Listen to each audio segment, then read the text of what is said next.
Hey now, it's Brace for Impact, and I'm your host, Mike Gilbert, and I'm going solo on that ass, but it's still the same. We're talking Impact Wrestling or TNA Wrestling. And man, what a slow time in the world of total nonstop action wrestling. I kind of went off on TNA this week on the Mike and JD show because I'm very frustrated that the momentum that they had coming out of Bound for Glory and the weeks following it has died off, and a lot of it is because they haven't really done anything exciting since then. They had the really cool shows in the UK, and I know that the production wasn't good for the shows, but the shows were still very good. So I was still very high on them. I was like, okay, look, production's not that great, but they still went out there and showed out and had some awesome matches. A little bit frustrating that there's been no storyline progression or anything like that. They haven't really been building to Hard to Kill or even Final Resolution for that matter. But I was like, okay, these UK shows are great, right? So we could still get behind that. And then Thanksgiving happened, and they did one match, and then the rest of it was a best of show, and they just showed the best of when they actually used to put on fun shows for Thanksgiving. And and actually, look, it did 53,000, which would be to be expected, but it was still in the top 150, right? Because NFL and like Christmas shows and movies and whatever are going to take over, but um, they still, despite all of that, we're a top 150 rated cable TV show. And I was talking to somebody about it, and I was like, if they would have given an actual effort, if they would have actually given an effort, because there's people watching football, there's people watching television.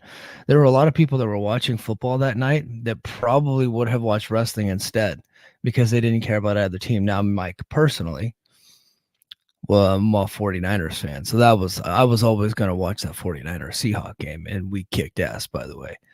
Um, so I think that um, if if they would have just given some type of effort, some people, they could have gotten some of those viewers to come over and watch their show. And if they did, like me, I would have just I DVR'd it and I would have just watched it later, right? Or I would have went to Ultimate Insider and watched it later. And then they could have, clipped each of the matches and segments, and they could have clipped it for their YouTube, and they would have had it later, right? And for the Fast Networks and the Impact Wrestling Network and all that stuff. I just don't understand. So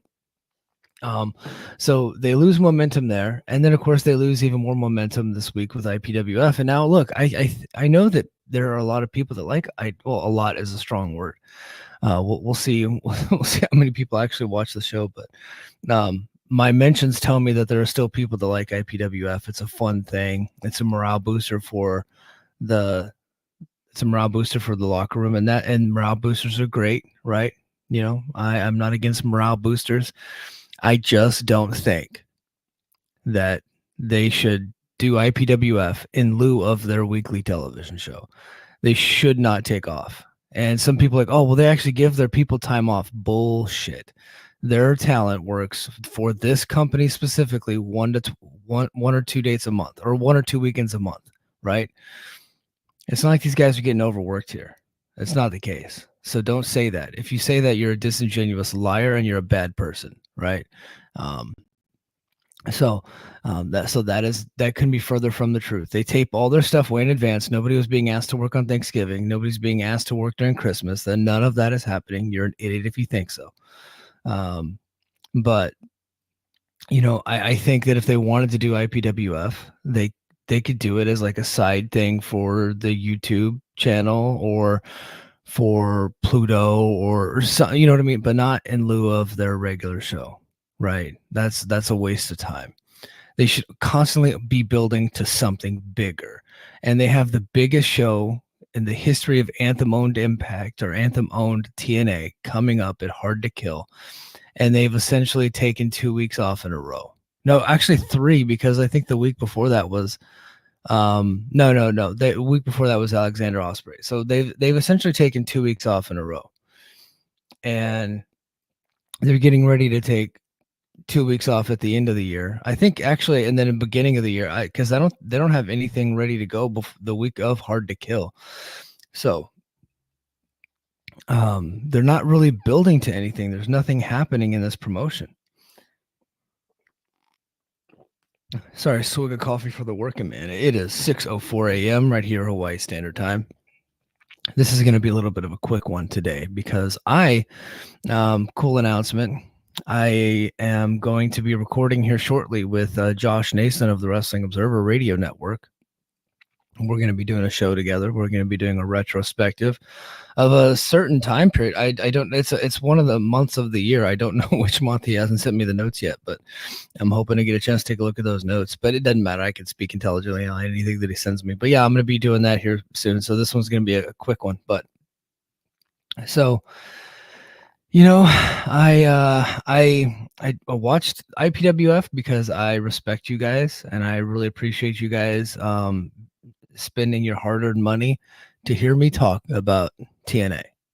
And I'm proud to have you here.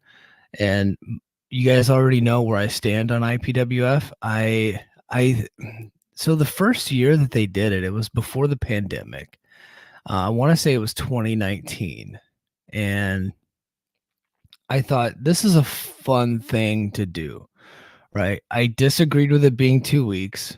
I also disagreed with it being in place of the regular show, but I was like, this is kind of a fun and cool idea, a fun thing to do, right? I didn't realize it was going to last this long. I don't think it's ever really gotten them any money. But it's not my money, so it's like I care about them not making money. I just think it's a waste of time, and I feel like the joke has been told already. Like they tell the same jokes every year, and they're not funny. And then they got their wrestlers doing cosplay, doing bad comedy, and it's like, okay, well, the bad comedy's on purpose. Okay, that doesn't mean that it's good. That doesn't mean that it's a good thing to watch, right?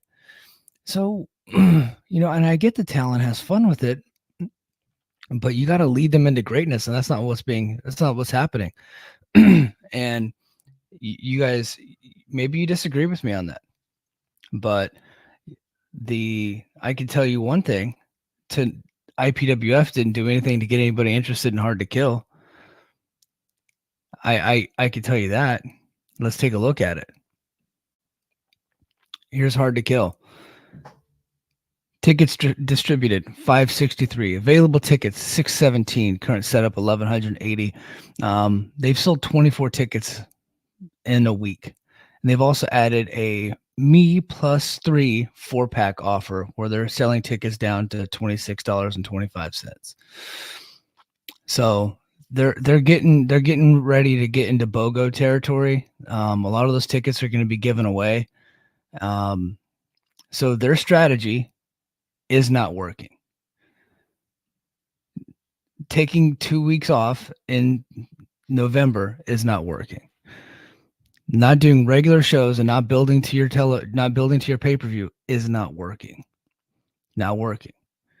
Maybe they pull a rabbit out of their hat. Maybe they got a trick up their sleeve that we don't know about that's going to get them over the hump. That is all possible. Maybe this is all for nothing. And we've known about the fourth quarter television show being dead for a long time. It's here, and we're feeling the effects of it. Because look, I like this promotion. I like watching the show every week, and I miss having it. But what they're doing right now is just not working. It's not fun. It's not interesting. It's not cool.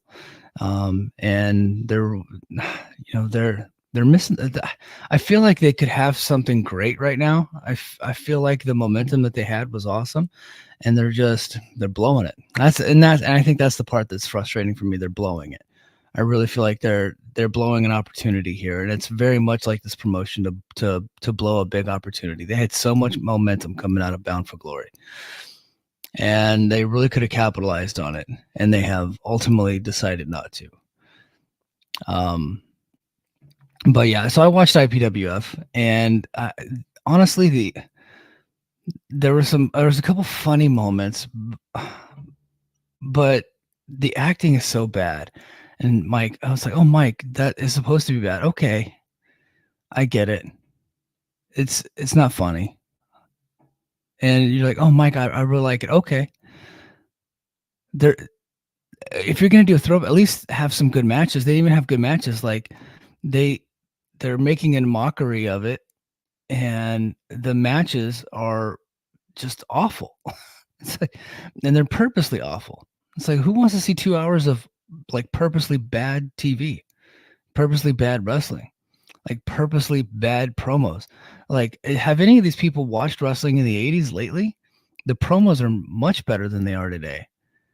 They're much better. If they were going to channel the 80s, the promos would be good and not like a mockery, not purposely bad. And then the matches, yeah, some of the undercard matches were not good, but a lot of those matches are way better than what we get today, right? Like Flair and Steamboat. And like, oh, okay, this is supposed to be like a small time territory.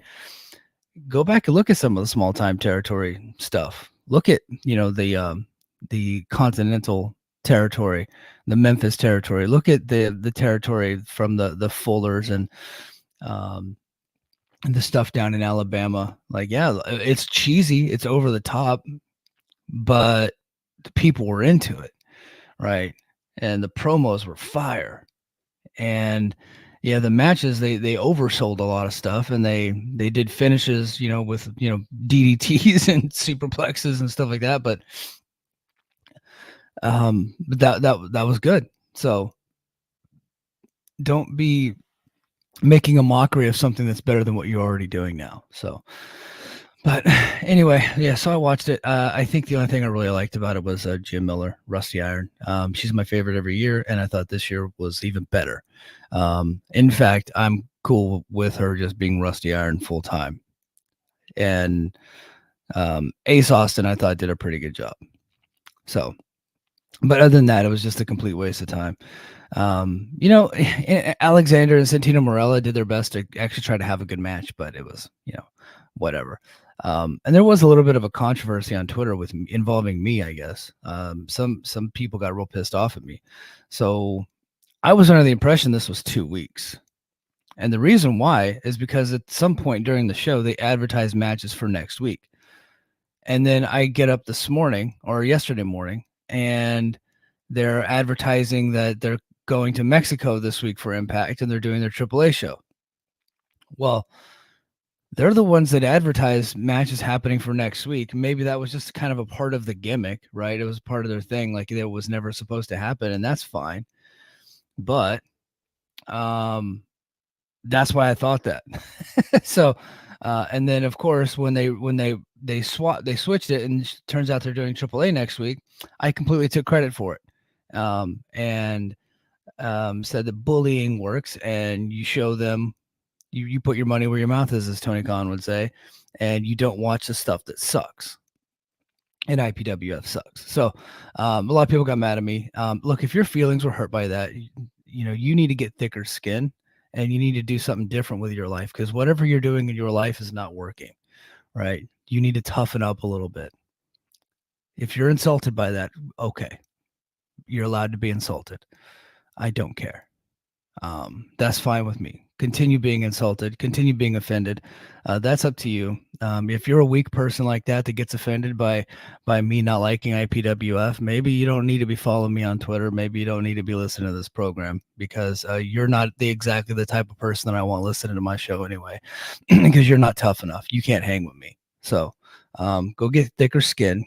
Go realize that there are so many people going through so many different things in this life that if you're offended by wrestling commentary, you suck at it, right? You're not good enough to be here. So that's all I got to say about that. But yeah, but it turns out, a lot of people are telling me that it was never supposed to be 2 weeks. I don't know. They made it seem like it. So that's why I thought that. But next week should be good. And this show should be much better next week, because I'll actually have a show to review. I'm excited about the AAA show. They had a big crowd there, and they did a lot of lucha libre matches and mixed matches between all the talents. So good stuff coming up. I get to see Vikingo again in TNA ring, so I'm happy about that. So that should be really cool. As far as news, I typically do all the news at the top of the show. There's not really much news. But one thing did want to talk about is former backstage interviewer for TNA or for Impact, Mackenzie Mitchell. She went to the WWE. She was doing NXT. She just got laid off. And a lot of people are saying maybe TNA should bring her back. And that would be cool. She was really good. But here's the problem. Who do they get rid of? Because they're not going to have two backstage interviewers. I mean, they kind of have two right now. Gia Miller, and then I think they brought over somebody that does indie stuff. But Gia Miller is, I think, with Renee Young, she's like the best out there. She's great. She's fantastic. So we're not going to get rid of Gia. So is Mackenzie going to do the ring announcing? I mean, maybe, or maybe do we move Gia Miller over to do something different? I don't know why. She's doing a great job. So it's not like Mackenzie's better than Gia. So it's like if you bring her in, you got to get rid of somebody. And who would that be? And if you say Gia, you're wrong. We can't get rid of her. She's great. She's a staple in the company now. So she does a really good job. Everything that they throw at her. Maybe they move her to like do commentary on, do more commentary. I know she's already doing it on before the Impact and stuff like that. So I don't know. Or she does the kind of the pre-show with Josh Matthews. So, but I don't know. But if you're telling me to bring in Mackenzie Mitchell and we got to get rid of Gia Miller, I'm not with that. So look, there might be some job for her to do, but look, just because somebody gets laid off from WWE, that doesn't mean that TNA should pounce on them. They should be more choosy with that. Be more careful with that stuff. But yeah, that was that was really it. News had come out that TNA had offered Will Ospreay a 7-figure deal. I believe that is true. And he opted not to take it. And then when you look at what they were doing this week, doing IPWF in a dark arena in front of 150 people, maybe you kind of understand why he didn't want to be a part of it. TNA has a lot to prove. They have a lot to prove that they're not going to be a shit show and a clown show and silly asses, that they're a serious promotion that's going to sell tickets and sell pay-per-views, right? That is ready to compete and ready to get after it. That's got momentum, that's wanting to fight. They ain't got it right now, right? They're not taking themselves seriously at this point. So Ospreay's going to go, and he's going to, he went to AEW. He probably signed a, pretty similar dollar figure amount, and he's going to get to do it in front of a lot more people, right? Bigger audience. And he's going to get to do it in the UK next week or next year at the Wembley Stadium. And he is going to get to do it right now. They've already sold, I think, almost over 35,000 tickets for that show. And they'll probably get over 50,000 when it's all said and done. Right. Unless TNA can provide something like that, it's going to be real difficult for them to sign a guy like Ospreay. It's going to be real difficult for them to sign a guy like CM Punk, who just returned to WWE. Right. And I know they made a big offer to him, but it's like if you're Punk, you got a WWE offer, right? Doesn't matter how you book there. You got a WWE offer, and because they're going to tell you they're going to book you great, right? They're always going to say that. Or you got the TNA offer. TNA offer gives you more downtime, right? But what are you going to be doing? Who are you going to be doing in front of? I think that if they had Punk, they would sell more tickets. They would sell more pay-per-views. It'd get them in front of more eyeballs, but he would have to be anchoring the entire promotion himself, right? But he goes to WWE and he doesn't have all that weight on his shoulders. He still gets to make really good money, and he's fine. So, that's a tough thing. So, I think TNA, they're probably going to end up going after some of those fired WWE talents that maybe AEW doesn't want. And I think they're going to hope that can get them some momentum, but I don't know. That's going to be a tough thing, man. So, tough time for TNA right now. They really got to do something special to get people excited again. IPWF wasn't it. But with that in mind, I wanted to talk about 5 indie talents. I only picked males this time, and next time I will do some digging. Look, I'm not really well versed in women's independent wrestling, so like I know some folks from like TJPW and Stardom and stuff like that that are touring around, but they have contracts, right? So I don't watch a ton of indie wrestling, but I do follow some of it like online and things like that. And I did a little bit of digging and did some research and read some articles and I watched some videos and I listened to what guys like Chris Sabin are saying and Alex Shelley who do tour around and work with these indie guys, right? And then have helped train some of these guys and speak highly of some of these guys. So I wanted to go over 5 names that I think would be good for TNA to take a look at. And when TNA was at its peak, I thought that's what they were the best at doing is finding young talent and building them up and making them into stars, right? And Jeff Jarrett specifically was really good at that.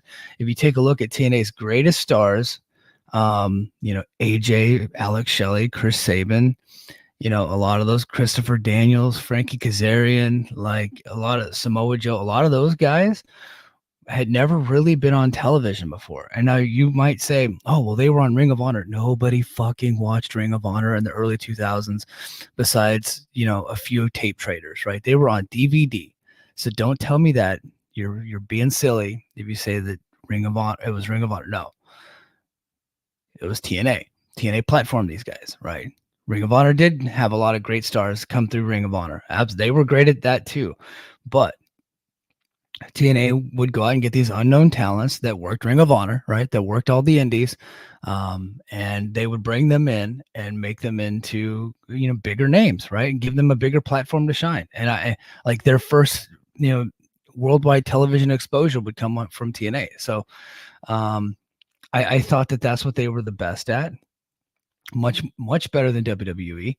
Because most of their guys flame out, I wanted to go over 5 names. The first name is a guy that's actually been on television before, but unfortunately it was MLW TV. And, it was on BN Sports Network. And I think worldwide they get like 5,000 viewers. So he's been on their YouTube channel. But Jordan Oliver is a guy who when I first saw him, I was not that impressed. He does a lot of the Game Changer wrestling, works all the indies, did MLW. He had since gotten his release from MLW. He's a real tall guy, but lanky, and he looked unkept for a while. It looked like he didn't take himself seriously. It looked like he might have had a drug problem. Like, this is just my perception. I don't think it might not be true, but that was my perception of him. And then in the last year, he has turned into a guy that has taken his career seriously, taken his body seriously, his nutrition seriously, a workout regimen. He started to fill out a little bit. He's starting to look like a grown-up, and I think that's important, right? He looks like he might be able to kick somebody's ass. And, when you're trying to sell yourself in professional wrestling, I think that is an important aspect of it is, telling people that you can kick people's asses, right? So, and he's a really good talent, great prospect. I watched some matches of his recently and saw some highlights of him on Twitter and things like that. And I feel like he is a guy that TNA could actually get behind.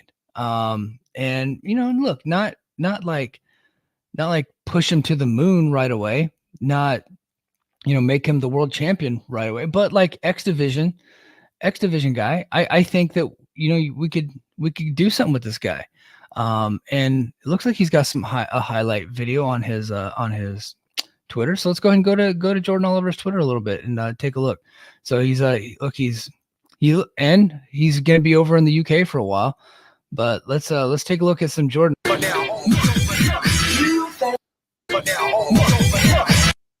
All right, I can't play that song on YouTube. So, but yeah, we're watching a little bit. He's got some big moves here, high impact moves, great facial expressions. Yeah, there we go. I mean, the guy is super athletic. He's a big guy. He's got himself into shape. Look at that. I'd like to see him fill out a little bit more. Get a little bit bigger, right? Maybe that's just the Jim Ross in me, but But yeah, look, boom, springboard diamond cutter. The guy's got something here, man. So I say give the guy a shot. It's been a while since he's been on television. Um, let's see what the kid has. I say give him a chance. Let's do it. Jordan Oliver is a guy that TNA should absolutely go after 100%.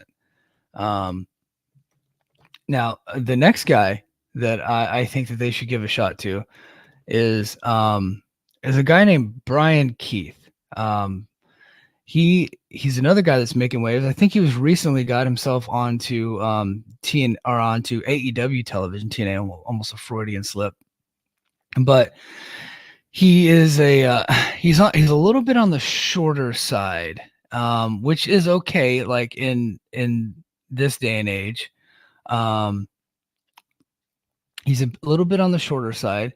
He kind of has like a rugged cowboy vibe to him, which can be tough when you're a little bit on the shorter side. But I think that I think that he makes it work. He has a lot of momentum. A lot of people think he's great.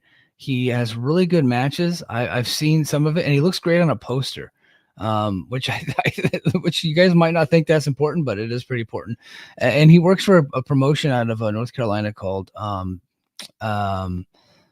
whatchamacallit, it's Deadlock Pro Wrestling. Sorry. Now he does have a little bit of a highlight video here, so I'm gonna go ahead and go to his Twitter. It took a while to get to that. So guys, if you're an independent wrestler, always have a highlight video pinned to your Twitter. But here he is with Speedball Mike Bailey. Now he's about the same size as Speedball. Great forearm action here with Speedball and him going at it with exchanging forearms. He works a kind of a stronger style, which is cool. But if he's hanging with a guy like Speedball, I think this is a guy, boom, great boot to the face. Look at that. Great kick, boom, right there to the chest. Oh, hits the ring post. Yeah, I mean, he if he's hanging with guys like Speed, and I've seen Speedball speak highly of this guy. I've seen a lot of people speak highly of this guy. But he's a Deadlock Pro Wrestling, I think, national champion or something like that. Recently had a shot with a Ring of Honor, I think he did a dark match with AEW or something like that. I think he might have even been on Rampage at one point. So people are taking notice of this guy. It's only a matter of time before he gets called up to one of the bigger promotions. So why not TNA? He is exactly the type of guy that TNA should be bringing in. I'm super impressed with this guy. Look at that chop. Just chop to the neck of Speedball, chop to the back. Wow, sweat flying everywhere. Oh, wow. This guy's really good. If you're just listening to the audio, I do apologize. You got to watch the video version of this show because I think he looks great. I would love to see him and Josh Alexander have a match. I'd love to see him in a Speedball, of course. I'd love to see him in Jonathan Gresham. I think would be really good. Chris Sabin, Alex Shelley, like this guy could have a lot of good matches with a lot of the talent here in Impact or in TNA. So man, it's gonna be so difficult for me to start calling it TNA again. But yeah, I think this guy could be something for TNA. Now the next guy that I want to talk about is a guy that I don't really know that much about, to be honest with you. I just saw Chris Sabin talking about him. And when Chris Sabin talks about a guy and Chris Sabin said, I hope to see this guy in TNA, I take notice. Chris Sabin, his opinion is important to me. So let's watch a little bit of Titus Alexander from West Coast Pro Wrestling.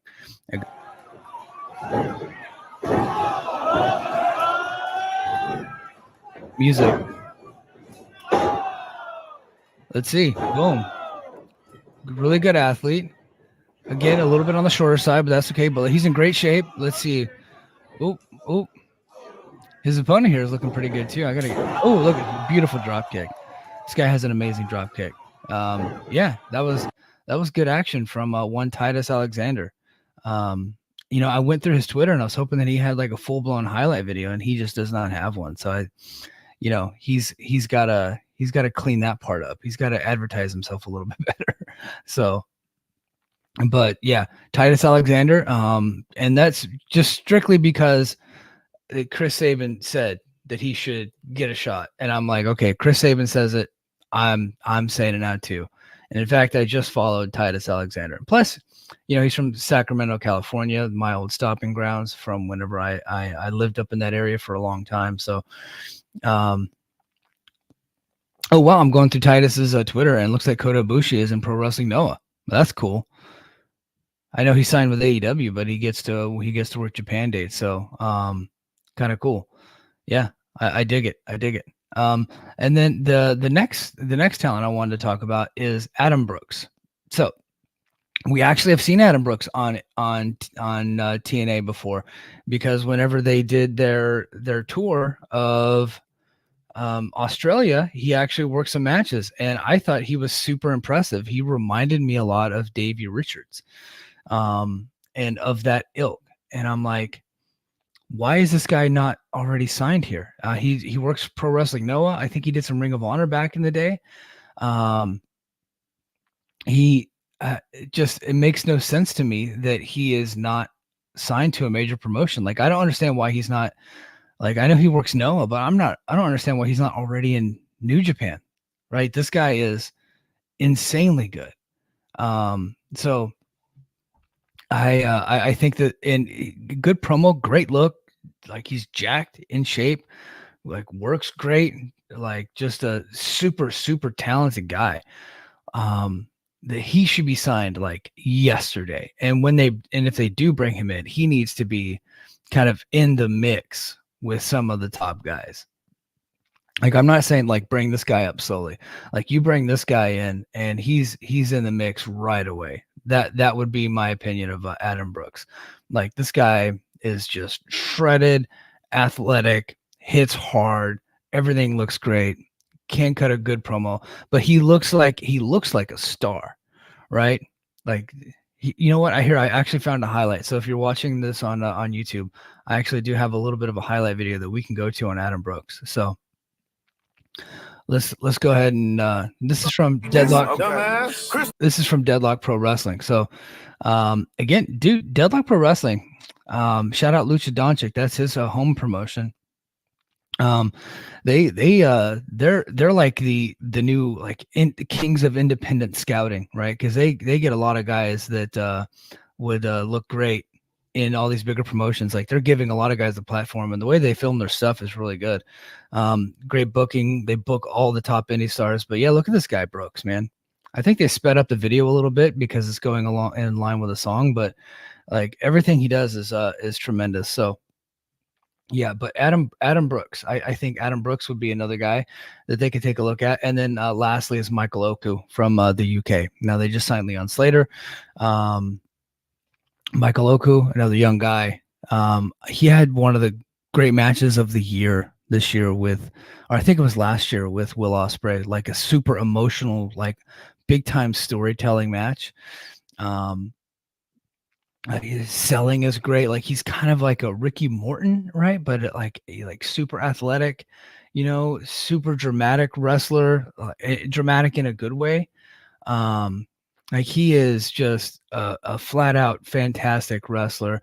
And he's one of the guys that I'm surprised AEW hasn't already signed yet, because he has that kind of momentum. A lot of people are into this guy, and the fact that AEW hasn't signed him yet is like mind-boggling to me. So I think that TNA needs to get this guy before AEW, gets their shit together and gives him a contract. Especially if they're going to be going back to the UK more often, which I think that they should. I think they should go every couple of months. But yeah, so there's top 5. I'm gonna say top 5 male indie wrestlers. Now, if you guys have some suggestions of female indie wrestlers, send them to me. Send me some highlight videos, and I'll play the highlight videos right here on Brace for Impact, and we'll talk about them next week. Before I go, and I do have to go soon, Impact posted a main event Mafia the full history, the complete history of the main event Mafia, and I watched it. Great video. It was fun to go back in memory lane, and unlike the Aces and Eights, and I'm going to tell you the difference between Aces and Eights and Main Event Mafia. Main Event Mafia is the greatest faction in TNA history, and I don't really think that it's all that close. Some people will call Aces and Eights the greatest faction. I don't really consider them so much of a faction, as that was more of a storyline, right? And Main Event Mafia was a storyline too, but it just seemed like we had 5 guys, and that was the whole gimmick. And I don't think that there's ever been a faction that was like this. We had 5 legitimate world champions, former world champions, main eventers, headliners, all in the same faction. We didn't have that in NWO. We had Hulk, who was the legend of all legends, right? You had Kevin Nash, who was a previous world champion in WWF, who'd come over. But then you had Scott Hall, who was more of an upper mid card guy, never was a main eventer. He was never a world champion. So then you take a look at the Four Horsemen. The only main eventer and the only world champion was Rick. Tully worked some main events in San Antonio, but he was never really like a top guy. He just never was. Great wrestler, and then neither was Arn, and neither was Ole. Barry Windham, who I think was in the best version of the Horseman faction, became a main eventer after that. But while he was in the Four Horsemen, he was not a main event talent, right? And then, of course, later, they had both Sting and Flair in the Horsemen, and they had Sting and Luger in the Horsemen, but those very short-lived type of stuff, and it was just to get Flair an opponent, right? So, so we didn't have it then. Degeneration X, nope. Even the Shawn and Triple H version, Shawn and Triple H. Shawn was the main eventer. Triple H was the young boy. He was Shawn's understudy. And then when Shawn leaves, and then Degeneration X is Triple H, X-Pac, Road Dogg, and Billy Gunn. That Triple H was becoming a main eventer. He had at that point not been one yet. He ends up becoming one later. So we didn't have it with that. Evolution. We had Ric Flair was the manager, and then you had Triple H who was the main eventer, and then you had Randy Orton and Batista, who at that point were young boys. They were up and coming stars. They were being groomed to become main eventers, and of course they ultimately did. The Shield, nope. Bloodline, nope. Right? Main Event Mafia is really the only faction where they had 5 legitimate main eventers. So you had Kurt Angle, former WWE World Champion, and then TNA World Champion. A legendary figure, even at that point, even though he had been in the business less than 10 years, was a bona fide main event star. Scott Steiner, former WCW World Heavyweight Champion, main eventer. Booker T, former WCW and WWE World Heavyweight Champion, main eventer.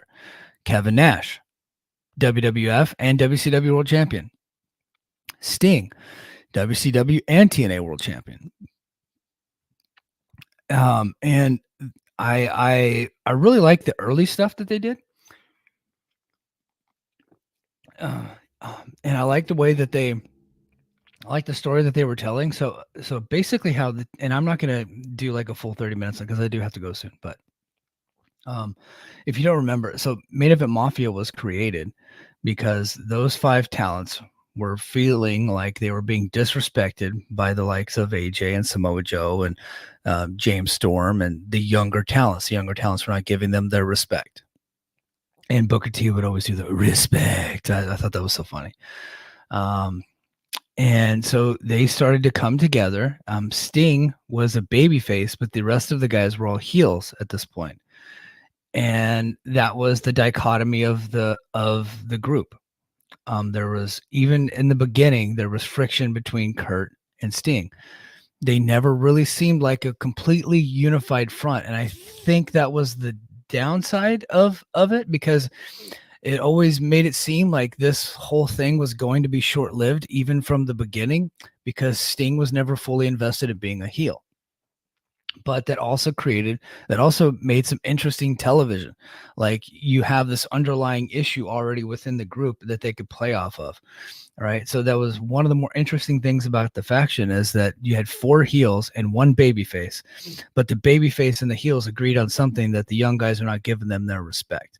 Right. But they wanted to go about their business in a different way. Sting wanted to kick their ass, like, respectfully, but the rest of the Main Event Mafia wanted to jump them and things like that. So that was the upside. That was also a little bit of the downside. So you knew that this wasn't going to be a long-term thing. And I felt like that was That wasn't good. Um, so the theme song was great. The gimmick was great. They're all wearing their suits, giving people roses and doing the whole thing. Kurt Angle is kind of the de facto leader. He and Sting had an issue once Sting became the world champion, and um, then Kurt Angle got to be jealous, and eventually the main event Mafia added Samoa Joe, bona fide main eventer. So I felt like Samoa Joe, even though I didn't like the gimmick that they were doing for him at the time, where he was doing the war paint, they wanted him to embrace more of his cultural roots, which didn't really fit him. He was more of a, just a badass MMA type guy. They wanted him to be more Samoan, I guess, more ethnic.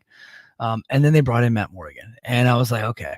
Once they brought in Matt Morgan, the group was dead. So they brought in Samoa Joe, brought in Matt Morgan. They all end up, and this was played out over a period of time where they were having trouble. Kevin Nash didn't want to get rid of Sting because Kevin Nash was so close to Sting because of their roots, their long history.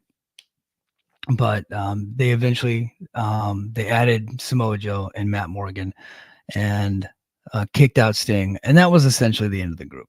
But if you haven't watched it yet, go take a look at it. Go to YouTube. It's on there. It's like almost a 2-hour video. What they didn't get into was the reboot during the Aces and Eights era, which I was excited about during the time because I was a fan of the faction.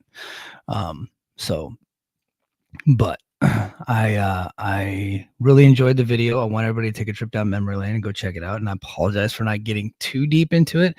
Unfortunately, the video, they went through a lot of the history, but it was basically centered around the friction between Sting and Kurt Angle, which I found to be very interesting, and I thought that they both played their parts very well.